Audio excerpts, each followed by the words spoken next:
राज्यातील सर्वात फेमस योजना कोणती योजना आहे? माझी लाडकी बहीण योजना. बरोबर, माझी लाडकी बहीण योजना.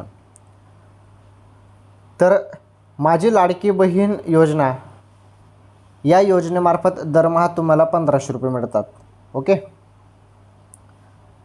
तुम्ही सर्वजण 1500 रुपयाच्या हप्त्याची वाट बघत आहेत. मागच्या वेळी तुम्हाला रक्षाबंधन निमित्ताने जुलैचा हप्ता देण्यात आला. सणासुदीच्या काळात शासन लाडकी बहीण योजनेचा हप्ता देत असतं. आता गणेश उत्सवमध्ये हप्ता द्यायला पाहिजे होता, परंतु अद्याप ऑगस्ट महिन्याचा हप्ता अजूनपर्यंत पात्र लाडक्या बहिणींच्या खात्यामध्ये जमा झालेला नाही. त्यामुळे सर्व बहिणी वाट बघत आहेत. बहिणींनो, काही टेन्शन घेऊ नका, जराशी पण काळजी करू नका. तुमच्या खात्यामध्ये पैसे आता यायला सुरुवात होणार आहे. हो, काही टेन्शन घेऊ नका, सर्व बहिणींना पैसे मिळतील. ही खुशखबर आहे तुमच्यासाठी. ओके.